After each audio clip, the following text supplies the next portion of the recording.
We started a brand new series with you last week. If you're joining us online or watching from home, we're so glad that you're part of what we're doing at Life Church. We started a series talking about fear. Fear is one emotion that is common to all of us in this room. We've all felt afraid. What causes us fear is different. And usually when we feel the most amount of fear is when we're not in control. And fear is really about self-preservation. We want to protect ourselves. We want to maintain some normalcy in our life. Don't move anything in our life. We just don't rock the boat. We just want to remain normal. We want to be in control. And when we feel out of control, that's when that emotion of fear starts to rise up within us. And it's what we can't control that starts to create the feelings of fear that want to control us in our lives. And the antidote, as we talked about it last week, and we'll land on it some more this week, is really trust. And we kind of push back a little bit on trusting God because we can't see God. We can see what's wanting to control us. We can see the things. I mean, this is our real world. This is where we live. If you've lost your job, you're facing a job loss. If you don't know what tomorrow holds, you don't know what Monday morning brings, there's a sense of angst and fear and the anxiety and the tension inside of you. We understand that. We get that. And really, the whole thing is about trusting that God has our future in his hands. God's done some amazing things in our past. Why wouldn't God continue to do amazing things in our future? Now, the antidote is just really trusting God. The antidote to fear is trust. There's a lot of things in our life, though, that we can't control. We want to control a lot of things, but there's a lot of things that we can't control and we'll never be able to control. We can't control the action of others. We can't control world events. We can't control the weather. We can't control the economy. We can't control things that would be deemed a tragedy or a disaster in our lives. We can't control the unknown events. And it's fear of the unknown that can be the worst kind of fear. It's the fear of the unknown, the uncertainty. We don't know what's going to happen tomorrow. And fear, you understand, has so many eyes. Fear has the ability to see the unseen things in our lives. And our imagination can run wild with us. When you're a child and there's a monster under the bed, the more you think about the monster, the bigger the monster becomes, the uglier he becomes. The more you think about the things in your life that are trying to control you through fear, the worse they become. As you wait for the phone call to come tomorrow, as you think about the possibility and the prospects with the oil industry that we live in the midst of, if you look at world events on the stage and you watch anything about the news, your mind can begin to run. And the antidote to the fear that you feel in those moments is to say, God, I know that you have all of this in control. But unfortunately, our imagination can be bigger than reality. And fear unchecked becomes its own fuel. It's a self-propelling force that expands as it expands. And our imaginations can be worse than reality. We don't trust God. Oh, if you've ever felt that way, you're certainly not the first and you won't be the last. So let's talk about it. Let's address it. Let's see what we can do about it. If you brought a Bible today, I want you to find the book of Numbers. It's an Old Testament book. It's the fourth book in the Old Testament. There's Genesis, Exodus, Leviticus, and then we're going to go to Numbers. And we're going to be in Numbers chapter 13. Let me give you just a little backdrop to the story that we're going to read today. Moses is a man whom God has called to lead the nation of Israel out of the land of Egypt. Israel has grown up underneath the noses of the Egyptians. They were odious to them. They enslaved them. They made slaves out of the Israelites for 430 years. For 430 years, the Jews have been slaves to the Egyptians. Moses comes on the scene and has this miraculous deliverance out of the land of Egypt. You know all about this. When they come out of the land of Egypt, they plunder the Egyptians. In other words, they took everything they had. Because God told them to, and they did. In fact, the Egyptians just said, get out of here and take everything I own with you. Then they crossed the Red Sea. God parted the Red Sea. I believe he parted the Red Sea. Some people will try to tell you today that the reason that the Israelites crossed on dry ground is because it was the fall of the year. There wasn't much rain, and so they just kind of went through in about 2-3 feet of water. Well, if that's the reality, then I think the bigger miracle is, how did God use 2 or 3 feet of water to drown the entire Egyptian army? army. God delivered them. And then he gets them out into this place. During the daytime, there's a pillar that goes up in a cloud that covers them. They're in the wilderness. I mean, it's the wilderness. You think there's not many trees in North Dakota? I'm telling you, there's no shade there. And so God provides shade in the cloud during the day. At night, there's a pillar of fire that goes up to ward off the enemies and the wild animals and give them light during the night. Then he provides for them miracle food on the ground every morning called manna. And so God did all of these miracles, and now God's intention is to take his people, his treasure, we'll read tonight in our Bible study, his treasure, the people that he loves, and bring them into a land that he called the promised land. If it's a promised land, it means God's promised it to them. It is a land flowing with soy milk and artificial sweetener. Everybody laughing here has read this in the Bible. They know it's a land flowing with milk and honey. God wants to bring them to a beautiful place. It's almost like saying, you were in slavery, I've got a mansion for you. There's a great equivalent to the way we live our lives. It's like, look at the way you live your life today and all the things you feel and face in life today. God says, I'm going to take you home to a heaven. It's a mansion. It's a better place than where you're at right now. But you just got to trust me, just like the people that we're going to read about in this story in a moment. This promised land. They're 11 days into the journey. That's all it is, 11-day journey to get from where they were in slavery to the promised land. And God loves them and wants to provide this beautiful place for them. There's a little bit of conflict in our story because in the beginning of chapter 13, it says God told Moses, send 12 spies into the land. When you get into the next book, God kind of rebukes the people of Israel and said, look, it's because you didn't believe me that you sent these 12 spies. And I'd rather say that that's what it was. Well, we'll go into the promised land, but before we go, let's go check it out and see what's there. And some of you are a little bit like me that way. Before I jump, I want to know where my feet are going to land. They've never been to the promised land. They have to cross the Jordan River in order to get there. They're only 11 days out of Egypt by this time. And so Moses says, all right, let's get 12 guys, one from each of the 12 tribes. You guys travel into this promised land and bring back a report about what you see when you get there. And the story picks up, I would imagine it was just some day of the week. It was, just pick a Thursday.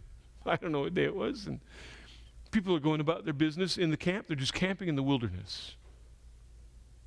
And somebody spots a group of 12 cresting the hill that overlooks the camp. Maybe it was a child. Hey, Mama, Papa, look, they're back. And almost like heroes, they come down the hill. You can hear it in slow motion, can't you? And they come walking down the hill, and they're carrying with them the produce and the plunder that they've just experienced in the promised land. In fact, they brought a cluster of grapes that says so big, 2 of them had to carry it on a pole. And they come walking down there, and I can just see the people, the millions. There was more than 1 million Israelites that came out of Egypt. And I can about imagine them all beginning to swarm into one place as they came down the hill because they all wanted to hear the experience that they had in the promised land. So our story picks up in verse number 27. This was the report they had for Moses. We entered the land that you sent us to explore, and it is indeed a bountiful country. He goes on to say it's a land flowing with milk and honey, and here is the kind of fruit it produces. It was show and tell time. You know, we don't have pictures in our Bible, and here's what it brought. And they produced something, and all the people going, ooh, ah. Do you remember show and tell in school? Wasn't show and tell awesome? You got to bring things to school and do stuff you could never do any other time of the day. My dad worked at the packing company, so you know what I brought to show and tell? Balls of hair that came out of the cow's stomach. That's what I brought. You know, or magnets that were used to collect metal things they ate. It's like, but other people brought bugs and snakes and all that kind of stuff. It was great. We show and tell. Here's show and tell. It's show and tell. It's just a little commercial in the message to keep your attention. That's all that is. Now, it would have been great if the story just ended right there. It is amazing. You should have gone there. Oh, man, all the food that they had in that place. It's green. There's pastures. There's food. There's all kinds of stuff. It's incredible. All right, let's go. But the next verse says, but, the people living there are powerful, and their towns are large and fortified. We even saw the giants there. Descendants of Anak. Verse 29, the Amalekites live in the Negev, the Hittites and the Jebusites, the Amorites live in the hill country, the Canaanites live along the coast of the Mediterranean Sea and along the Jordan Valley. Now that might not mean anything to you and to me, but the summary is this. There's no way, Jose, that we can go there. If we try, we are dead. It's impossible. So let's just build us a nice campfire, roast some marshmallows, and sing some camp songs. That was kind of the conclusion that they came to. What's amazing about this is that a miserable present, when you think about where they were wandering, they are in the wilderness. Rocks and sand and rocks. I mean, there's nothing. But a miserable present can be more appealing than an unknown future when you don't have faith and trust in God. It's amazing the relationships people will stay in. Afraid to get out of that relationship because a miserable present is more appealing than an unknown future. And that's exactly the way it was for the Israelites, at least for the 10. The story goes on in verse 30. But Caleb, we're going to find out there's two guys, Caleb and Joshua, that are a little bit different. They're two amongst the 12 that went to explore the land. Look what Caleb said. Caleb's out there. He stood up in front of Moses and all the people, and he says, let's go at once. Like, let's do it. Let's pull the trigger. Let's go and take the land. He said, we can certainly conquer it. Don't you love people with an I-can-do attitude? Some of you don't. Let's just be honest. Some of you don't. Some people are just happy all the time. Just happy, and they can do anything all the time, and they always have a positive attitude. And when you're grumpy and crabby, you just want to strangle them, right? Okay. Caleb is one of these. Let's go do it. Come on, Moses. Like, let's pack up the trailer and let's go right now. Let's cross the Jordan. We can do this. Now, Caleb and Joshua saw exactly the same things as the other 10 guys did. Caleb and Joshua knew that if God was for them, who could be against them? You know what's amazing about this story? They crossed the Red Sea. I mean, the water just walled up on either side of them. Guys, you think ice fishing is awesome? I think it'd be cool to go walking through the Red Sea and just see fish swimming around next to me. Go, I'll take that one. Just pluck that up. Wouldn't that be awesome? That'd be so fun. And then they get out there, and God divinely delivers them from the Egyptian army and this manna stuff on the ground. I mean, God has done miracles for them. And God has done miracles for you. He's done so many miracles. In fact, we just kind of pass them off. We don't even recognize some of the miracles that God has done. But God has healed people. God's provided finances for people. God's delivered people. God's done a lot of things for people. And if God did miracles in the past, why wouldn't he do miracles in the future? Was God different back then than he's going to be tomorrow? It's the same God. And Caleb and Joshua knew that. But the other 10, they're gripped by what their eyes saw. The other men weren't going to have any part of it. Look at verse 31. The other men who had explored the land with him disagreed. We can't go up against them. They are stronger than we are. And isn't that the way your impossibility seems? Pastor, you can stand up there and preach a month of sermons about all this kind of stuff, but you come walk in my shoes for a little bit, and I'll tell you about life. It's all fluffy and nice and neat and clean in a church service, but you come and look at my marriage. You come look at my job situation. You come look at my finances. Well, I can't walk in your shoes, but I'll tell you about the same God that we're reading about here that still interacts with people today. Verse 32. So these 10 guys, you know what they did? They started walking out amongst the camp, spreading this bad report about them amongst all the people. Here's what they said. The land we traveled through and explored, it's going to devour anybody who goes out there to live. All the people we saw were huge. Verse 33, we even saw the giants there, the descendants of Anak. Next to them, we felt like grasshoppers, and that's exactly what they thought too. They are comparing themselves man to man. And comparison is a trap of the enemy. Comparison is the trap that will paralyze us with fear. Comparison will make you see what you shouldn't see. And that's exactly what they're doing here. Comparison was the trap of the enemy. So the story goes on in chapter 14, verse 1. Then the whole community, after they heard this bad report, the whole community began weeping aloud, and they cried all night. Maybe some of you have cried all night long because of your situation, because of wayward children, because of the loss of a job, because of the loss of finances, because of the loss of a marriage. You've wept all night long. And all that you could see in that moment is what you didn't have control of, what God had changed, what God had allowed to change. And let's just be honest, some of us in those times of weeping have blamed God for the problems we've had in our life. Verse 2 says, their voices rose in a great chorus of protest against Moses and Aaron. You can always tell who the leaders are of any organization. They're the guys with arrows in their back. And here was their complaint. If only we had died in Egypt or even here in the wilderness, they complained. Wait. Let me get this right. Let me get this right. You want to go back to Egypt where you are being whipped and beaten and nearly starved? You had no distinction as a nation. You had no integrity. You had no dignity. Your dignity stripped from you because you're a slave. You didn't own anything. You were owned. You want to go back to that? Well, yeah, it'd be better than going against the giants and fortified cities and stuff that we just don't know. Isn't it amazing how short-sighted we can be on miracles when we're faced with tragedies? And you know what complaining does? They complained. I realized as I talked to my wife yesterday, I said, you know what? I can't even talk about complainers without sounding like a complainer. But you know what complaining does? Complaining justifies your problems. You start to whine and complain and blame. I'm a whiner. And if any of you are old enough to remember a cartoon called Gulliver's Travels, there was a guy in there named Glum. It'll never work. He's on there. Some of you have your phone, you're already on YouTube looking it up. I just know. Now, if it isn't enough that they blame Moses and Aaron, look at verse number 3. Why has the Lord taken us to this country only to have us die in battle?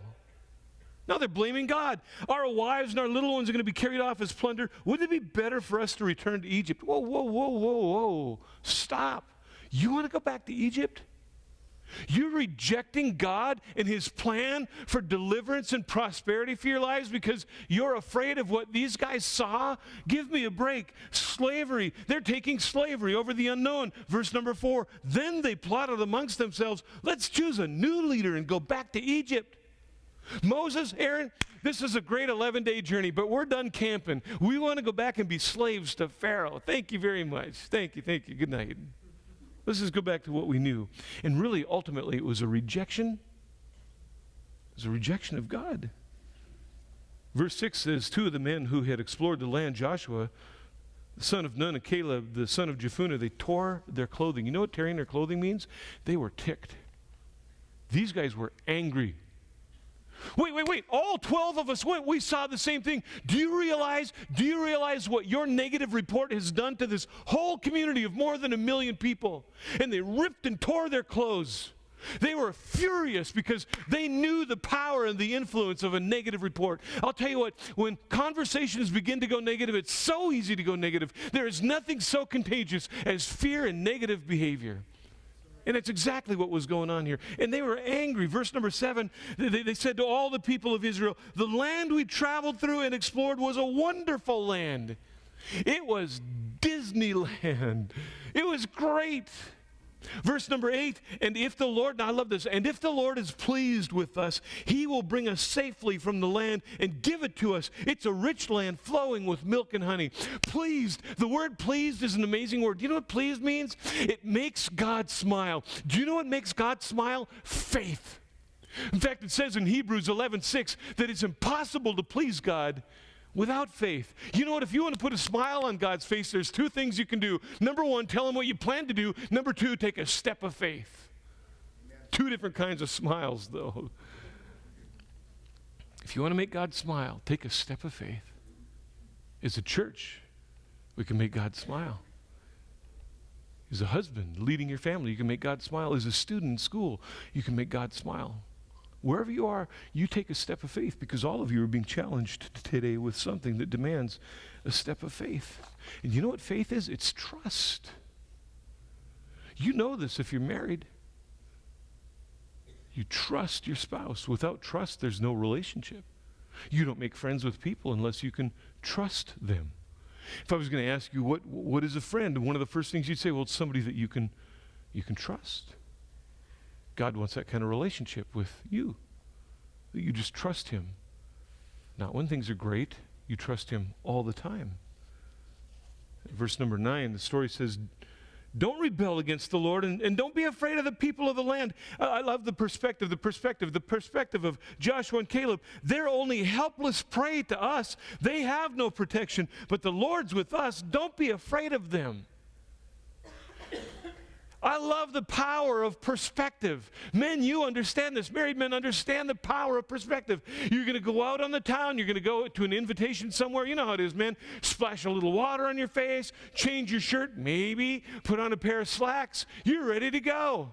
Your wife, in the meantime, is standing before her closet and then going to your closet where it's mostly her clothes, and she says to you, I don't have a thing to wear. It's the power of perspective, isn't it? You're thinking, you got way more to wear than I do. Here, let me grab a couple of things. Guys, don't even go there. Don't even go there. It's the power of perspective. And you know what? A little bit earlier, there was a group of men that said, we are tiny compared to the giants in the land. The 10 men were comparing man to man. Joshua and Caleb were comparing man to God. Don't, church, don't bring your fears to God. Bring God to your fears. You say to your fears and the things that want to oppress you and beat you down, this is what my God can do. My God is bigger than these things. Instead, in prayer, we tend to say, oh God, look how big my problems are. And we exalt and glorify and magnify our problems. Well, the people were so overcome by their fear that they plotted to stone Joshua and Caleb. Isn't that amazing? The two that bring the positive report now have a death threat put against them. And God gets angry with the people because they're not trusting him. Do you know God gets angry with people? Did you know that? Did you know that God could be angry with us?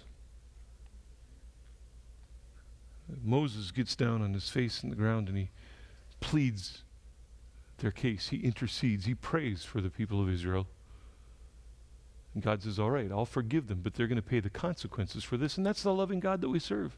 God will forgive any and all sins, but he'll also allow us, because he loves us, to live with the consequences. And so he does. Look at verse number 22. Not one of these people will ever enter that land. They've all seen my glorious presence and the miraculous signs I performed both for them in Egypt and in the wilderness. But again and again they have tested me by refusing to listen to my voice. They saw what I did when I brought them out of Egypt. Well, I haven't changed. What's different now? Verse 23 says, they will never even see the land that I swore to give their ancestors. None of those who have treated me with contempt will ever see it. Verse 29, you will drop dead in the wilderness because you complained against me. Every one of you who is 20 years old and older and was included in the registration, you're all going to die. I could summarize it by saying this: you don't want to trust me in the promised land? I'll teach you to trust me in the wilderness. Kind of says a lot right there, doesn't it? So for the Israelites, it was a dream never realized because they were paralyzed with fear. And that's where some of you are today, standing between two places in life. Standing in a place of indecision. You don't like where you are, but you're not sure where you would go should you make that decision. You're not sure what would happen if you made that choice. It's a dream for you. It's a dream, but it's not a reality. And there's a greater obedience to fear than there is to God. And I get that. For some of you, it's a career change. Somebody's not making the decision for you. That's happened for some of you. Your career has changed because you came into work and you got the slip, didn't you? Now there's a little bit of terror. What's next? For some of you, you need to make the decision about the career, and you just kind of been miserable where you are, but you need to make that choice and that decision. For some of you, it's a financial decision. It's the way you manage the resources God puts in your life. For some of you, it's something in church world we call tithing, giving 10% of your income. And you know why a lot of people don't tithe is because they don't believe God will supply for their needs. So they put more trust in themselves than they do in God who gives them the paycheck. For some of you, it's leading your family spiritually. For some of you, you want to lead your family spiritually, you just don't know where to begin or how to start or what it's going to look like, and you're afraid your wife is going to laugh at you or snicker, make some snide comment because she doesn't know how to respond to you, and so you just stay where things are, and the home is an uncomfortable place. For some of you, you've had a call to ministry, you've had a call to some sort of mission, something that God wanted you to do. You were at camp, you were at church, you were in a time of prayer. God called you. You heard the voice of God, but for you, you couldn't rationalize and figure out in your mind how that was supposed to work, and so you just stay where you are, selling used cars and trying to be happy about it. Nothing against used car salesmen, don't misunderstand me. For some of you, it's taking the step of faith to ask her to marry you. For some of you, it's taking the step of faith to get out of the relationship you're in. You know you don't belong there, you shouldn't be there, you don't want to be there, but that's where you're at. For some of you, you need to call it off. For some of you, it's the next step in a relationship with God. You're just playing it safe with Him, holding out, standing on the fringes, just watching things, but you're not all in yet with God. You're wanting to play it safe. The story goes on in verse number 30. You will not enter or occupy the land that I swore to give you. The only exception will be Caleb, the son of Jephunneh, and Joshua, the son of Nun. You know what made those two men different? They trusted God. They were exactly where they needed to be. They saw what God had done, and they knew that the character of God hadn't changed one bit. And if God was calling them to the promised land, they were going to go. And then one of the saddest verses, we almost are done with our story. The saddest verses in the Bible is found in verse 25, where God says to the nation, now turn around and don't go on towards the land where the Amalekites and Canaanites live. In other words, that's what you're afraid of. You don't want to go? Fine, you're not going to go. He says, tomorrow morning when you get up, set out for the wilderness, not the promised land, the wilderness, in the direction of the Red Sea. And for the next 40 years, they would go in circles in the wilderness. And for some of you, because you're in a place of indecision because of fear, that's exactly what's going on in your relationship, with your finances, with your career, with yourself, with the way you think about yourself, your mind. You're just going in circles because you don't know where to go from here. You know what you're supposed to do, you're just afraid to do it. And every day, based upon the number of people that came out of the land of Egypt, every day they would have on average 80 funerals to remind them they hadn't trusted God. Listen to what Jesus says in John 14:1. Don't let. You know what the word let means? You're in control. You're in control right there. Don't let your hearts be troubled. Here's the antidote. Jesus said, you know what you're supposed to do so you don't let your heart be troubled? Trust in God and trust in me. Listen. You're a parent. You're a parent, and you have such a different perspective on life than your children do, don't you?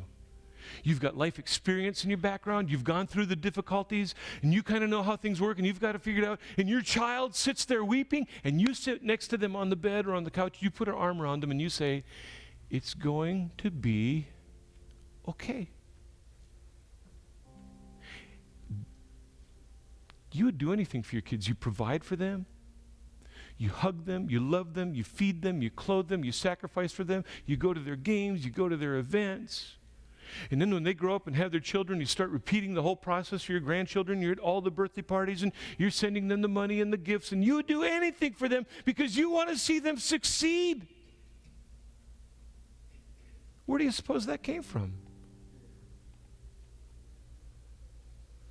It came from God our Father. And if we as human beings look out for our own children that way, do you think God looks at you any differently? The answer is no.